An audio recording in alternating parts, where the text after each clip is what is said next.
ஒரு ஊர்ல ஒரு ராஜா இருந்தார். அவரு ஒரு நாள் காலையில அரண்மனையில மேல் மாடத்துல வந்து நின்றுட்டு இருந்தார். அப்போ ஒரு ஆள் வீதியில ரொம்ப வேகமா ஓடிக்கிட்டு இருக்கான். அதை ராஜா கவனிச்சார். அவன் மனசுல ஏதோ ஒரு தவிப்பு இருக்குங்கிறத புரிஞ்சுக்கிட்டார். உடனே அரண்மனை சேவகர்களை கூப்பிட்டார். அந்த ஆளை இங்க அழைச்சிட்டு வாங்க அப்படின்னார். இவங்க ஓடி போய் அந்த ஆளை அழைச்சிட்டு வந்தாங்க. மன்னர் முன்னாடி நிறுத்தினாங்க. மன்னர் அவனை நிமிர்ந்து பார்த்தார். எதுக்காக இவ்வளவு வேகமா ஓடிக்கிட்டு இருக்கிற அப்படின்னு கேட்டார். இதுக்கு அவன் சொன்னா, மன்னா, நம்ம கோட்டையின் வடக்கு வாசல் இருக்கு இல்லையா, அது ஓரமா ஒரு பெரிய பாறாங்கல் கிடக்கு. அதுக்கு அடியில நான் ஒரே ஒரு வெள்ளி நாணயத்தை புதைச்சி வச்சிருக்கேன். அது இப்போ எனக்கு தேவைப்படுது. என்னுடைய மனைவிக்கு ஒரு பரிசு வாங்கி கொடுக்க வேண்டியிருக்கு. அதுக்காக தான் அவசரமா ஓடிக்கிட்டு இருக்கிறேன் அப்படின்னா. மன்னர் யோசனை பண்ணார். அப்புறம் சொன்னார், அதுக்காகவா இப்படி ஓடுற? பரவாயில்ல, அதை பத்தி கவலைப்படாத. நான் உனக்கு 10 வெள்ளி காசுகள் தர்றேன், வாங்கிட்டு திரும்பி போ அப்படின்னார். இவன் தலையை சொரிஞ்சான். மன்னா, நீங்க கொடுக்கறத ரொம்பவும் மகிழ்ச்சியோட வாங்கிக்கிறேன். இருந்தாலும் அதுக்கப்புறம் அந்த வடக்கு வாசலுக்கு போய் அங்க இருக்கிற ஒரு நாணயத்தையும் எடுத்துக்கிட்டு போயிடுறேனே அப்படின்னா. இதை பாருப்பா, அந்த ஒரு நாணயத்தை மறந்துரு, உனக்கு 100 வெள்ளி நாணயங்கள் தரேன் இருக்கார். மன்னா, ரொம்ப மகிழ்ச்சி. உங்க மாதிரி தாராள குணம் வேற யாருக்கும் வராது. நீங்க கொடுக்குற 100 நாணயங்களையும் வாங்கிக்கிறேன். இருந்தாலும் வடக்கு வாசலுக்கு போய் அதையும் எடுத்துக்கிட்டா 101 ஆயிடுமே அப்படின்னானா. இதை பாருப்பா, அந்த ஒரு நாணயத்தை மறந்துரு, அது எக்கேடாவது கெட்டு போட்டோம். நான் உனக்கு 100 பொற்காசுகள் தரேன், அதையாவது வாங்கிட்டு வந்த வழியிலேயே திரும்பி போடுன்னாராம். தங்க நாணயங்களே தரேன்னு சொல்றீங்க, தாராளமா வாங்கிக்கிறேன். இருந்தாலும் வடக்கு வாசலுக்கு போய் அப்படின்னு மறுபடியும் ஆரம்பிச்சான். அரசர் வந்து பொறுமை இழந்துட்டார். கடைசியா ஒரு முடிவுக்கு வந்துட்டார். இதை பாருப்பா, உனக்கு என்னுடைய ராஜ்யத்திலேயே பாதியை கொடுத்துட்றேன், அப்படியாவது திருப்தியா திரும்பி போ அப்படின்னாராம். மன்னா, உங்களுடைய பெருந்தன்மைக்கு ஈடு இணையே கிடையாது. தேசத்திலேயே பாதி பிரிச்சு கொடுக்குறேன்னு சொல்றீங்க, அதனால உங்ககிட்ட ஒரு சின்ன வேண்டுகோள் அப்படின்னானா. சொல்லுன்னாராம் மன்னர் ஆர்வமா. இவன் மெதுவா ஆரம்பிச்சான். அப்படி இந்த ராஜ்யத்தை 2ஆ பிரிக்கிறப்போ அந்த வடக்கு வாசல் இருக்கிற பக்கத்தை என்கிட்டயே கொடுத்துருங்கோ அப்படின்னானா. மன்னர் அசந்து போயிட்டார். இந்த கதை எதுக்காகன்னு கேட்டா, மனம்ங்கிறது ஒரு குரங்குங்கிறத புரிஞ்சுக்கிறதுக்காகத்தான். உன்னை பிடிச்சுக்கிட்டா லேசில விடாது. அப்படிப்பட்ட மனசை அறிவு தான் வழி நடத்தணும். அதுல தான் வாழ்க்கையின் வெற்றி அடங்கி இருக்குது. ஒரு சின்ன பையன் தெருவில் அழுதுகிட்டு இருந்தான். ஏன்பா அழுவுறேன்னு ஒரு பெரியவர் கேட்டார். 1 ரூபா காசை இங்க தொலைச்சுட்டேன் அப்படின்னா. சரி, அதுக்காக அழாத, அதுக்கு பதிலாக 10 ரூபா தரேன், இந்தா வச்சுக்கோன்னு கொடுத்தாரு. இந்த 10 ரூபாயை வாங்கி சட்டப்பையில போட்டுக்கிட்டு அதை விட அதிகமா சத்தம் போட்டு அழ ஆரம்பிச்சுட்டான். மறுபடியும் ஏன்டா அழறேன்னு கேட்டார் பெரியவர். அந்த 1 ரூபாயும் கிடைச்சிட்டுதுன்னா இப்ப என்கிட்ட 11 ரூபா இருக்குமே, இப்போ 10 ரூபா தானே இருக்கு அப்படின்னு சொல்லிவிட்டு அழறான்.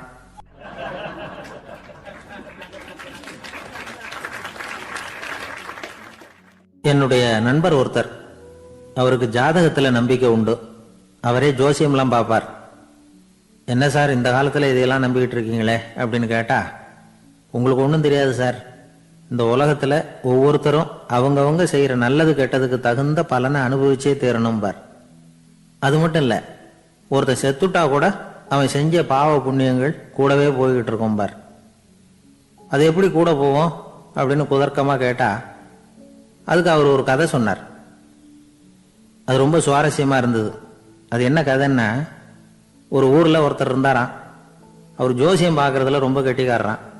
ஒருத்தருடைய தலைமுடியை மட்டும் அவர்கிட்ட காட்டினா போதும், அதை மட்டும் பார்த்துட்டு அவருடைய ஜாதகத்தையே அலசி விடுவாராம். அப்பேற்பட்ட திறமை. அந்த ஆள் ஒரு சமயம் கன்னியாகுமரி கடற்கரைக்கு போயிருந்திருக்கார். அங்க கரை ஓரமா ஒரு மண்டை ஓடு கிடந்திருக்கு. அதை எடுத்து பார்த்திருக்கார். அந்த மண்டை ஓட்டை வச்சுக்கிட்டே அதோட ஜாதகத்தை அலசியிருக்கார். இந்த மண்டை ஓட்டுக்கு உரிய ஆசாமி வாழ்க்கையில ரொம்ப கஷ்டப்பட்டிருக்கணும், நிறைய கஷ்டத்தை அனுபவிச்சிருக்கணும். அது தாங்க முடியாம தான் கடல்ல விழுந்து தற்கொலை பண்ணிட்டு இருக்கான் அப்படிங்கிறத அவரு கணிச்சுட்டார். இருந்தாலும் இந்த மண்டை ஓடு இன்னமும் அனுபவிக்க வேண்டியது பாக்கி இருக்கு அப்படிங்கிறத அவர் உணர்ந்தாராம். அது சரி, ஒருத்தன் உயிரோடு இருக்கிற வரைக்கும் நல்லது கெட்டதை அனுபவிக்க முடியும், செத்ததுக்கு அப்புறமும் பாக்கி இருக்குன்னா அதை எப்படி அனுபவிக்கிறது? இந்த மண்டை ஓட்டுக்கு இன்னும் கொஞ்சம் பாக்கி இருக்குங்கிறது அவருக்கு புரிஞ்சதே தவிர அதோட அர்த்தம் என்னங்கிறது சரியா விளங்கல. சரி, இதை இன்னும் கொஞ்சம் விவரமா ஆராய்ச்சி பண்ணுவோம் அப்படின்னு நினைச்சுக்கிட்டு அதை தன்னுடைய வீட்டுக்கு எடுத்துட்டு போயிட்டார். அந்த மண்டை ஓட்டை ஒரு பெட்டியில வச்சு பூட்டினார். தன்னுடைய தனி அறையில அதை பத்திரமா வச்சுக்கிட்டார். தினமும் ராத்திரி ஆனதும் தன்னுடைய மனைவியை பார்த்து, நீ போய் பூஜை அறையில தனியா படுத்துக்க அப்படின்னு சொல்லிவிட்டு தினம் ராத்திரி 12 மணிக்கு பெட்டியை திறந்து அவர் பார்ப்பார். மண்டை ஓடு அப்படியே இருந்தது தவிர இன்னும் கொஞ்சம் பாக்கி இருக்குங்கிறதுக்கு அர்த்தம் அவருக்கு விளங்கலை. அந்த மண்டை ஓட்டுக்கு இன்னும் என்ன பாக்கி இருக்க போகுது? இப்படியே ஒரு 10 நாள் போச்சு. அந்த வீட்டம்மாவுக்கு சந்தேகம் வந்துட்டுது. நம்ம வீட்டுக்காரர் நம்மளை தனியா ஏன் தூங்க சொல்றார் அப்படிங்கிற சந்தேகம். உடனே பக்கத்து வீட்டு அம்மா கிட்ட விஷயத்த சொல்லியிருக்கிறாங்க. அந்த அம்மா உடனே, நீ கவலைப்படாத, நான் கண்டுபிடிச்சு சொல்றேன் அப்படின்னு சொல்லிவிட்டாங்களாம். அன்னைக்கு ராத்திரியே ஜன்னல் வழியா எட்டி பார்த்துருக்குறாங்க. இந்த ஆள் மண்டை ஓட்டை கையில வச்சுக்கிட்டு அது திருப்பி திருப்பி பார்த்துக்கிட்டு இருக்கிறான். அதை பார்த்துட்டாங்க. மறுநாள் காலையில அவரோட மனைவியை பார்த்தாங்க. ஏம்மா, உன் வீட்டுக்காரருக்கு நீ முதல் மனைவியா 2வது மனைவியா அப்படின்னு கேட்டாங்களாம். எனக்கு தெரிஞ்ச வரைக்கும் நான் ஒருத்தி தான் அவருடைய மனைவி அப்படின்னாங்களாம் அவங்க. அப்படி இல்லை, நீ அவருக்கு 2வது மனைவி. முதல் மனைவியின் மண்டை ஓட்டை தான் அவர் தினமும் ராத்திரியில் எடுத்து பார்த்துக்கிட்டு இருக்கிறார் அப்படின்னாங்க அடுத்த வீட்டு அம்மா. அப்படியா விஷயம் அப்படின்னு சொல்லிவிட்டு கணவன் வீட்டில் இல்லாத நேரமா பார்த்து அந்த மண்டை ஓட்டை எடுத்து கொண்டாந்து ஒரு உரல்ல போட்டு உலக்கையால குத்தி நொறுக்க ஆரம்பிச்சுட்டாங்க. வெளியில போயிருந்த அந்த ஆள் அப்பதான் உள்ள நுழைஞ்சார். மண்டை ஓடு உலக்கை கிட்ட குத்து வாங்கிட்டு இருக்கு. அது அனுபவிக்க வேண்டியது இன்னும் கொஞ்சம் பாக்கி இருக்குங்கிறதுக்கு அர்த்தம் எனக்கு இப்பதான் புரிஞ்சுது அப்படின்னாராம் அவர். இந்த கதையிலிருந்து நாம இன்னொரு நீதியையும் புரிஞ்சுக்கணும். அதாவது நம்ம வீட்டை பத்தி நமக்கு புரியாததெல்லாம் அடுத்த வீட்டுக்காரங்களுக்கு நல்லா புரியும். இந்த காலத்துல ஒருத்தர் ஒரு நீச்சல் குளத்துல நீச்சல் அடிச்சுக்கிட்டு இருக்கிறார். காவலுக்கு இருந்தவர் அதை கவனிச்சுட்டார். கரையிலிருந்து சத்தம் போட்டாராம், இதோ பாருங்க, இங்க ராத்திரி 8 மணிக்கு மேல நீச்சல் அடிக்கிறது சட்டப்படி குற்றம், அதுக்கு அனுமதி கிடையாது, தெரியாதா உங்களுக்கு அப்படின்னாராம். இதுக்கு அவரு, ஐயோ நான் நீச்சல் அடிக்க வந்தவன் இல்லைங்க, சும்மா சுத்தி பார்க்க வந்தவன், தடுமாறி குளத்துல விழுந்துட்டேன், நீச்சல் தெரியாது, அதனால தத்தளிச்சுக்கிட்டு இருக்கிறேன் அப்படின்னு கத்துனாராம். கரையில இருந்தவர் பார்த்தார். ஓ அப்படின்னா சரி, அதுக்கு ஒன்றும் தடை இல்லை அப்படின்னு சொல்லிவிட்டு அவர் பாட்டு நடந்து போயிட்டாராம்.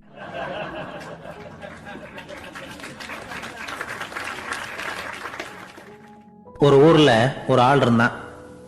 நிறைய பணம் சேர்த்தான். அவனுக்கு சம்பாதிக்க தெரியுமே தவிர செலவு பண்ண தெரியாது. மகா கஞ்சன். காசை கையில் எடுக்கவே மாட்டான். எடுத்தா செலவு செய்ய வேண்டியிருக்குமே, அதனால இப்படியே அவன் காலத்தை ஓட்டி விட்டான். வயசாயிட்டுது. அவனுடைய மனைவி ஒரு நாள் கேட்டாங்க, இவ்வளவு நாளா நீங்க என்ன எங்கேயுமே அழைச்சிட்டு போனதில்லை, இப்போவாவது அழைச்சிட்டு போகக்கூடாதா அப்படின்னாங்க. எங்க போகணும் சொல்லுன்னா.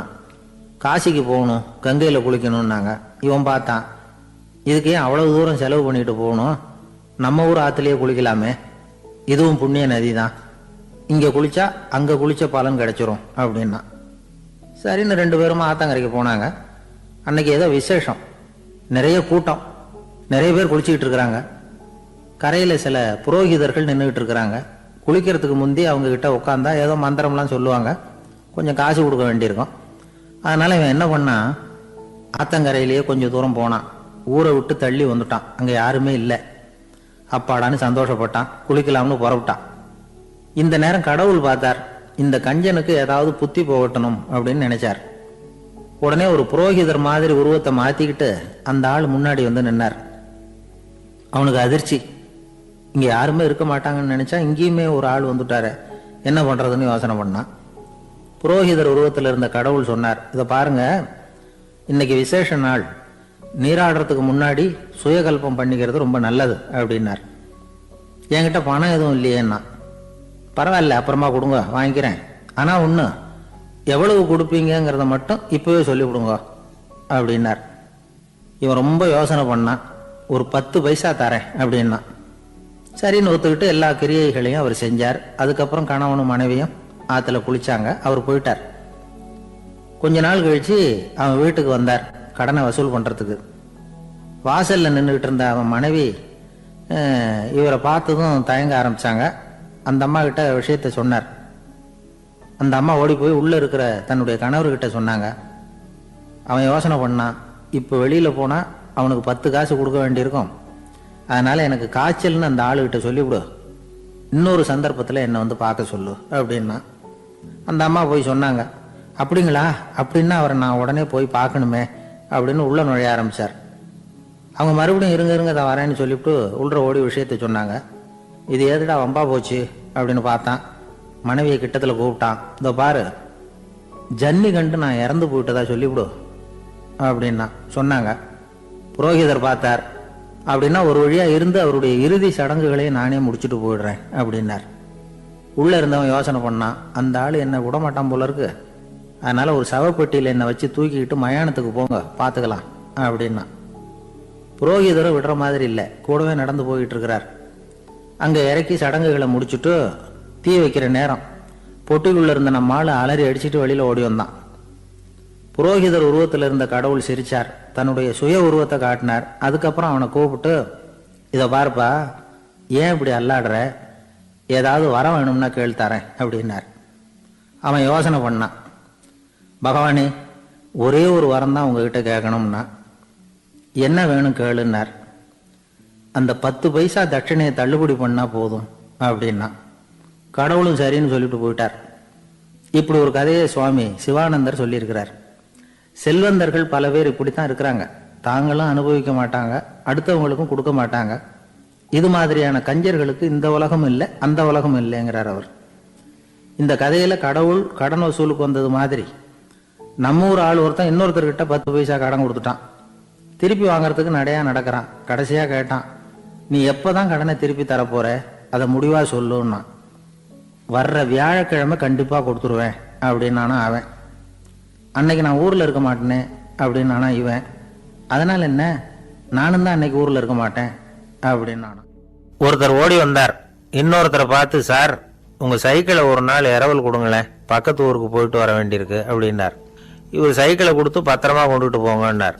சார் இதை பத்திரமா கொண்டு போறேன், கவலையே வேணாம், ஏன்னா இது உங்களோட சைக்கிள் அப்படின்னு நான் நினைக்கல, என்னோட சைக்கிளா நினைக்கிறேன் அப்படின்னார்.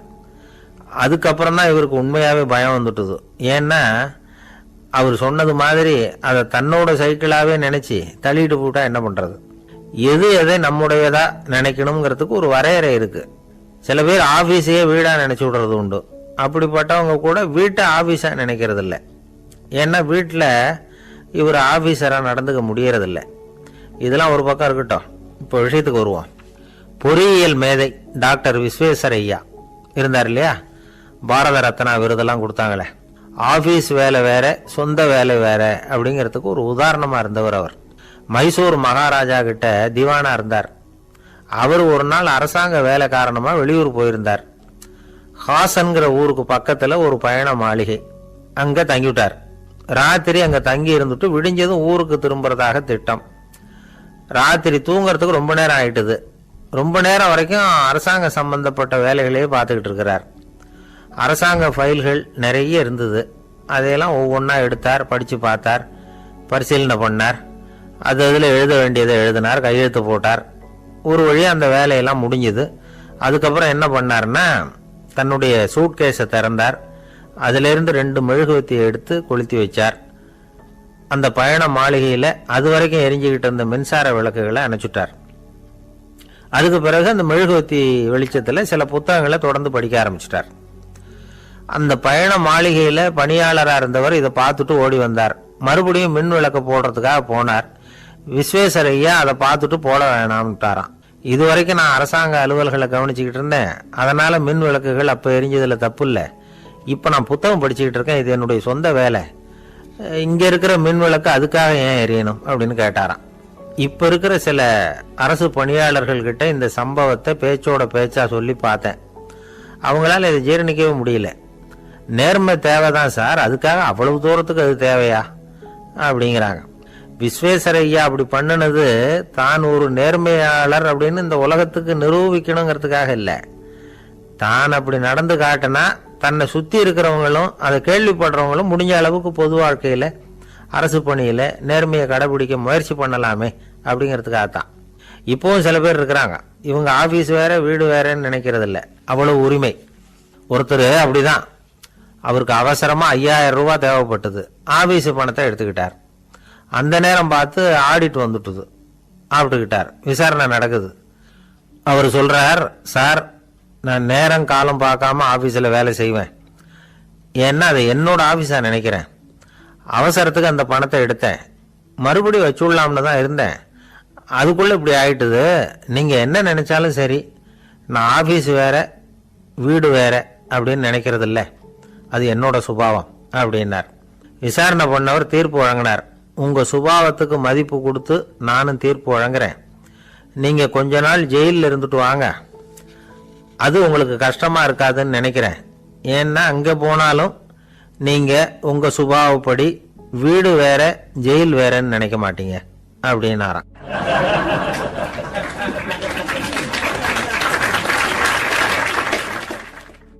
திபேத் நாட்டில் புத்த மடாலயங்கள் நிறைய உண்டு. அதுக்கு ஒரு தலைமையகமும் உண்டு. அது இந்த திபேத் தலைநகரம் லாசாவில் இருக்குது. ரொம்ப காலத்துக்கு அப்பால் அதை பற்றிலாம் நிறைய விவரங்கள் எழுதி வச்சிருக்கிறாங்க. அது இப்போவும் நமக்கு கிடைக்குது. அதாவது ரொம்ப தூரத்துக்கு அந்தாண்ட மலைகளுக்கு நடுவில் ஒரு கிளை மடாலயம். அந்த மடத்தின் தலைவருக்கு வயசாயிட்டு தான். அதனால் தலைமை பொறுப்பை வேற ஒருத்தர்கிட்ட ஒப்படைக்கலாம் அப்படின்னு முடிவு பண்ணாராம். உடனே ஒரு லாமாவை கூப்பிட்டார். அவர் மூலமாக தலைமை மடாலயத்துக்கு செய்தி அனுப்புனார், பொருத்தமான வாரிசு ஒருத்தரை அனுப்பி வைக்கும்படியாக. அந்த வாலிப லாமா புறப்பட்டார். காடு மேடெல்லாம் நடந்து போறார். ரொம்ப நாள் கழிச்சு தலைமை பீடத்தை அடைஞ்சார். தலைமை குரு கிட்ட விவரத்தை சொன்னார். தகுதியான ஒருத்தரை அனுப்பி வச்சா அழைச்சிட்டு போறேன் அப்படின்னார். சரி, நாளைக்கு காலையில் நீங்கள் அவங்க எல்லாரையும் அழைச்சிட்டு போகலாம்னார் அவர். அவங்க எல்லாரையுமா? அங்கே தேவைப்படுறது ஒருத்தர் தானே அப்படின்னார் இவர். ஆமான்னார். அப்புறம் ஏன் எல்லாரையும் அழைச்சிட்டு போக சொல்கிறீங்கன்னார். அது இப்போ உனக்கு புரியாது. நான் ஒரு 100 பிக்குகளை அனுப்புகிறேன், அதாவது பிட்சுகளை. அவ்வளவு பேரையும் அங்கே வச்சு சமாளிக்க முடியாது அப்படின்னாரு இவர். இருந்தாலும் இப்போ அந்த தலைமை குரு என்ன சொன்னார்னா, அதை பற்றி கவலைப்படாத, நான் 100 பேரை அனுப்புகிறேன். அதில் 99 பேர் வழியிலேயே காணாமல் போடுவாங்க. ஒருத்தன் மட்டும்தான் வருவான். அவனும் அங்கே சேர்ந்துட்டானா நீ ரொம்ப கொடுத்து வச்சவன் அப்படின்னார். இவருக்கு ஒன்றும் புரியல. இருந்தாலும் மறுநாள் அந்த வாலிப லாமா 100 பேரை அழைச்சிக்கிட்டு புறப்பட்டார். போகிற வழியிலேயே பல பேர் அங்கங்கே பிச்சுக்கிட்டு போட்டாங்க. அவர் சொன்னது மாதிரியே. வழியில் அவங்க ஊர்கள் இருந்தது தான் காரணம். அப்பா அம்மாவை பார்த்துட்டு வரேன் அப்படின்னு கொஞ்சம் பேர் போனாங்க. சொந்த பந்தத்தை பார்த்துட்டு வரேன் அப்படின்னு கொஞ்சம் பேர். ஒரு வாரம் ஆச்சு. இப்போ மிஞ்சினது 10 பேர் தான். வழியில் ஒரு நகரம். அங்கே சில பிட்சுக்கள் சந்திச்சாங்க. எங்கள் மடத்து தலைவர் இறந்துட்டார், உங்களில் யாராவது ஒருத்தர் எங்களுக்கு தலைவராக முடியுமா அப்படின்னு கேட்டாங்க. 10 பேரும் தயார். அதில் ஒருத்தரை அழைச்சிக்கிட்டு அவங்க போயிட்டாங்க. இன்னொரு ஊரில் சில பேர் வந்தாங்க, வழி மறிச்சாங்க. நில்லுங்க, எங்கள் மன்னர் மகளுக்கு திருமணம், அதை நடத்தி வைக்க 3 லாமாக்கள் தேவை அப்படின்னாங்க. இப்படி கொஞ்சம் கொஞ்சமாக எல்லாரும் காலி. கடைசியில் 2 பேரும் மிஞ்சினாங்க. அங்கே ஒரு இளம்பெண் எதிரில் வந்தா. எங்கள் அப்பா வேட்டைக்கு போயிருக்கிறாரு, இன்னும் திரும்பி வரல. வீட்டில் வேற யாரும் இல்லை, தனியாக இருக்க பயமாக இருக்கு, யாராவது ஒருத்தர் எனக்கு துணையாக இருக்கணும் அப்படின்னு கேட்டுக்கிட்டா. எங்கள் 2 பேரில் நீயே ஒருத்தரை தேர்ந்தெடுத்துக்கோ, இல்லைன்னா எங்களுக்குள்ள சண்டை வந்துடும் அப்படின்னாங்க. இப்போ மிஞ்சினவர் ஒருத்தர். அவருக்கும் ஒரு சோதனை வந்தது. ஒரு தர்க்கவாதி எதிரில் வந்தான். உன்னோட வாதம் பண்ணணும்னா. இவனோட வாதம் பண்ணுறேன், அது முடிய ரொம்ப காலம் ஆகலாம். தர்க்கத்தில் நான் ஜெயிச்சா அங்கே வரேன், இல்லைன்னா இவருடைய சீடன் ஆயிடுவேன் அப்படின்னார் அவர். கடைசியாக அழைக்க வந்த வாலிப லாமா மட்டும் வெறும் கையோடு திரும்பி போனார். அங்கே இருந்த வயசான மடாதிபதி கேட்டார், எத்தனை பேர் அங்கேருந்து புறப்பட்டீங்கன்னார். என்னையும் சேர்த்து 101ன்னார் அவர். நல்லது, நீயாவது திரும்பி வந்திய, அதுதான் எனக்கு போதும். ஏன்னா நீ தான் எனக்கு உண்மையான வாரிசு. அந்த 100 பேரில் யாரும் வரமாட்டாங்க அப்படின்னார் அவர். ஏன்னா அவருக்கு தெரியும் இவர் ஒருத்தர் தான் திரும்பி வருவாருங்கிறது. திபேத்தில் ஒரு பழங்கால பழமொழி உண்டாம், 100 பேர் செல்லலாம், எப்பொழுதாவது ஒருவன் அபூர்வமாக அடைய வேண்டிய இடத்தை அடைவான்.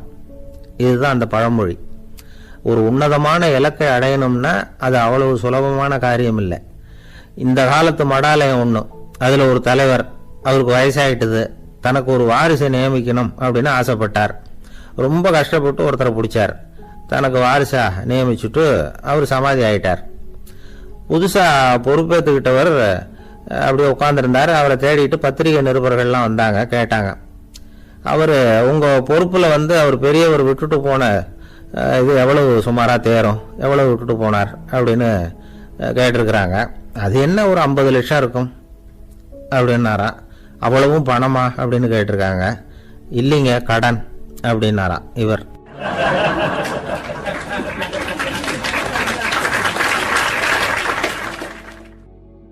ஒரு ஊர்ல ஒரு சித்தர் இருந்தார், சூஃபி சித்தர்.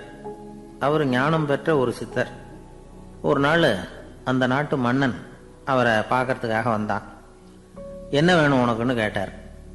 நான் கடவுளை பார்க்கணும், அதுக்கு நீங்க தான் உதவி பண்ணணும் அப்படின்னா அவன். சித்தர் கொஞ்சம் யோசனை பண்ணார். சரி, போயிட்டு நாளைக்கு வாடினார். அதே மாதிரி மன்னன் போயிட்டு அடுத்த நாள் வந்தான். இங்க நீ என்னோட ஒரு வாரம் தங்கியிருக்க வேண்டியிருக்கும்னார். சரின்னா ஒரு பிச்சை பாத்திரத்தை தூக்கி கையில கொடுத்தார். அவனுக்கு ஒன்றும் புரியல, இருந்தாலும் வாங்கிட்டான். வாங்கிட்டு இதை என்ன செய்யணும் அப்படின்னு கேட்டான். இதை ஒன்றும் செய்ய வேணாம், இதை எடுத்துக்கிட்டு பக்கத்தில் உள்ள கிராமங்களுக்கு போ, வீடு வீடா பிச்சை எடுத்துக்கிட்டு வா. அப்படி வந்த பிறகுதான் உனக்கு சாப்பாடும் ஓய்வும் கிடைக்கும். ஒரு வாரம் இப்படி செய், அதுக்கப்புறம் 8வது நாள் நாம கடவுளை பத்தி யோசிக்கலாம் அப்படின்னார். இப்படி ஒரு சொன்னதை கேட்டதும் அந்த அரசனுக்கு அதிர்ச்சி ஆயிட்டுது. ஒரு மாதிரி ஆயிட்டான். தன்னுடைய சொந்த நாட்டில் சொந்த குடிமக்கள் கிட்ட போய் பிச்சை எடுக்கிறதா அப்படின்னு யோசனை பண்ணி பார்த்தான். அதுக்கப்புறம் மெதுவா அவன் அந்த சித்தரை பார்த்தான். ஐயா, சொந்த நாட்டிலேயே பிச்சை எடுக்கிறதுன்னா எனக்கு ஒரு மாதிரியா இருக்கு, வெக்கமா இருக்கு. நான் வேணும்னா வெளி தேசத்துல எங்கேயாவது போய் பிச்சை எடுக்கவா அப்படின்னு கேட்டான். இதுக்கு அந்த சித்தர் ஒரு சம்மதிக்கலை. இதோ பாரு, உன்னால பிச்சை எடுக்க முடியலன்னா பேசாம திரும்பி அரண்மனைக்கே போயிடு. அதுக்கப்புறம் கடவுளை பத்தி எல்லாம் பேசுறதுக்கு என்னை தேடிட்டு வரக்கூடாது அப்படின்னு விட்டார். மன்னன் தயங்கினான். இருந்தாலும் மனசை சரி பண்ணிட்டு சம்மதிச்சான். சரிங்க, ஒரு வாரம் இங்க தங்குறேன், நீங்க சொல்றது மாதிரி பக்கத்து கிராமங்களுக்கு போறேன், வீடு வீடா பிச்சை எடுக்கிறேன், வர்றேன் அப்படின்னா. ஒரு வாரம் தெரு தெருவா பிச்சை பாத்திரத்தோட அலைஞ்சான். சொந்த ஊர்ல சொந்த குடிமக்கள் கிட்ட பிச்சை எடுத்தான். 7 நாள் முடிஞ்சது. 8வது நாள் அந்த சித்தர் மன்னனை கூப்பிட்டார். இப்படி வாழ்னார், வந்தான். இனிமே நீ கடவுளை பத்தி என்கிட்ட கேட்கலாம்னார். இனிமே கேட்கறதுக்கு ஒண்ணுமே இல்லை சுவாமின்னா இவன். ஒரு வார காலம் பிச்சை எடுத்த பிறகுதான் கடவுளை காண முடியும் அப்படின்னு நான் கனவு கூட காணவில்லைன்னா. அப்படின்னா நீ பிச்சை எடுத்த காலத்துல அப்படி என்னதான் நடந்தது அப்படின்னு கேட்டார் அவரு. சுவாமி, ஒரு வார காலம் பிச்சை எடுத்ததுல என்னுடைய ஆணவம் அழிஞ்சுட்டுது. அது இப்போ இருக்கிற இடமே தெரியல. இப்போ அதை காணவே காணோம். பிச்சைக்காரனா இருந்தப்போ பெற்றதை மன்னனாக இருக்கும்போது பெற முடியாதுங்கிறத புரிஞ்சுக்கிட்டேன் அப்படின்னா மன்னன். அடக்கம் பிறந்தவுடன் தெய்வீக கதவுகள் திறந்து கொள்ளுகின்றன அப்படிங்கிறார் ஓஷோ. நம்மால் ஒருத்தன் ஆணவம் அழியணுங்கிறதுக்காக ஒரு திருவோட்டை எடுத்துக்கிட்டு தெரு தெருவா பிச்சை எடுக்க ஆரம்பிச்சான். என்ன, தெய்வீக கதவுகள் திறந்துதா அப்படின்னு கேட்டார் ஒருத்தர். தெய்வீக கதவு திறக்கிறதுக்கு முன்னாடியே எங்க வீட்டு கதவு சாத்திக்கிட்டுதுன்னா. என்னடா சொல்றேன்னார். இனிமே வீட்டுக்குள்ளேயே வர வேணாம், இதையே தொழிலா வச்சுக்கோ அப்படின்னு எங்க வீட்டுல சொல்லிவிட்டாங்க சார் அப்படின்னா. ஒரு பள்ளிக்கூடம் வகுப்பு நடந்துகிட்டு இருக்கு. ஆசிரியர் பாடம் நடத்திக்கிட்டு இருக்கிறார். நடத்தி முடிச்ச உடனே கேட்டார், மாணவர்களே, இதுவரைக்கும் நான் நடத்தின பாடத்துல உங்களுக்கு ஏதாவது சந்தேகம் இருக்கா அப்படின்னு கேட்டார். அப்புறம் ஒவ்வொருத்தரா கேட்டார். ஒரு மாணவன் எழுந்திருச்சான். சார், எனக்கு சந்தேகம் எதுவுமே இல்லைன்னா. ஏன்னு கேட்டார். ஏன்னா எனக்கு நீங்க நடத்தின பாடம் தெளிவா புரிஞ்சுட்டுது, அதனால சந்தேகம் வரலன்னா. இன்னொரு மாணவன் எழுந்திருச்சான். சார், எனக்கும் சந்தேகம் எதுவும் இல்லைன்னா. ஏண்டான்னு கேட்டார். ஏன்னா எனக்கு நீங்க நடத்தின பாடம் எதுவுமே புரியல, அதனால சந்தேகம் வரல அப்படின்னா. இந்த இடத்துல நாம கொஞ்சம் சிந்திச்சு பார்க்கணும். இந்த உலகத்துல எல்லாம் புரிஞ்ச ஒருத்தனுக்கும் சந்தேகம் வராது, எதுவுமே புரியாத ஒருத்தனுக்கும் சந்தேகம் வராது. அறகுறையா புரிஞ்சுக்கிட்டவன் இருக்கான் பாருங்க, அவனுக்கு தான் அடிக்கடி சந்தேகம் வரும். ஆக மாணவர்களை இந்த 3 வகையா பிரிக்கலாம். அதே மாதிரி தான் மனிதர்களையும் 3 வகையா பிரிக்கிறாங்க ஆன்மீகவாதிகள். ஒரு ஆன்மீக பெரியவர் என்ன சொல்றார் தெரியுமா? இந்த உலகத்துல 3 வகையான மனிதர்கள் இருக்கிறாங்களாம். முதல் வகை எப்படி தெரியுமா? இவங்களுக்கு எதையும் தெரிஞ்சுக்கணுங்கிற அவசியமே கிடையாது. ஏன்னா அவங்களுக்கு எல்லாமும் தெரியும். இவங்க ஞானத்தின் முழு வடிவா இருக்கிற காரணத்தினால அவங்களுக்கு எந்த சந்தேகமும் இல்லை, எந்த கேள்விகளும் கிடையாது. இந்த நிலையில இருக்கிறவன் கிருஷ்ணன். எல்லாத்துக்கும் விட தெரிஞ்சுக்கிட்ட நிலையில அவன் விடையாக மாறிவிட்டான் அப்படின்னு சொல்லுவாங்க. ரெண்டாவது நிலையில இருக்கிறவன் அர்ஜுனன். இவனுக்கு எப்ப பார்த்தாலும் கேள்விதான், சந்தேகம்தான். பதில் சொல்ல சொல்ல அவனுக்கு இருக்கிற சந்தேகமும் அதிகமாகிட்டே இருக்கும், குறையவே குறையாது. அர்ஜுனன் மாதிரி உள்ளவங்க எப்பவும் கேள்வி கேட்டுக்கிட்டே இருப்பாங்க.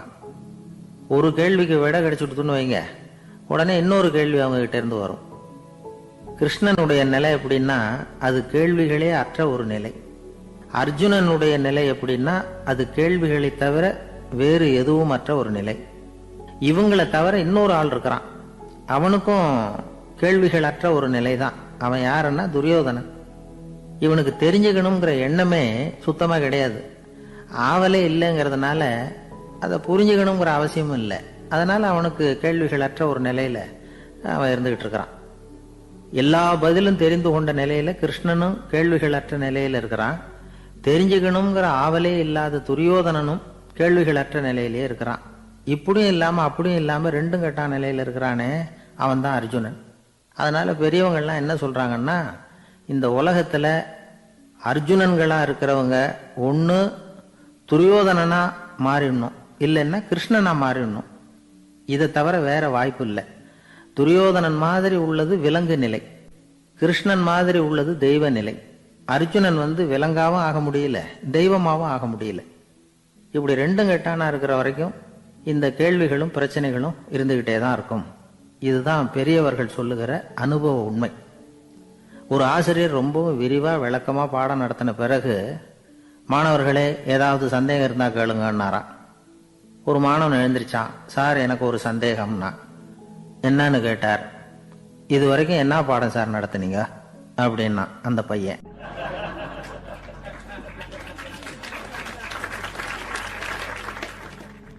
ஒரு ஊர்ல ஒரு மன்னர் இருந்தார். ஒரு நாள் அவருடைய அரசவைக்கு ஒரு ஓவியன் வந்தான். அவன் சீனா தேசத்திலிருந்து வந்தவன், தாவோ சிந்தனையாளன். அவன் அங்க மன்னர் முன்னாடி நிக்கிறான். யாரும் செய்ய முடியாத ஒரு காரியத்தை என்னால செய்ய முடியும்னா. இவன் இப்படி சொன்னதை கேட்டதும் ஏற்கனவே அங்க இருந்த அரசவை ஓவியன் ஒருத்தனுக்கு கோபம் வந்துட்டுது. இதோ பாரு, இப்படி எல்லாம் பேசக்கூடாது, நான் வேணும்னா உன்னுடைய சவாலை ஏத்துக்கிறேன் அப்படின்னா.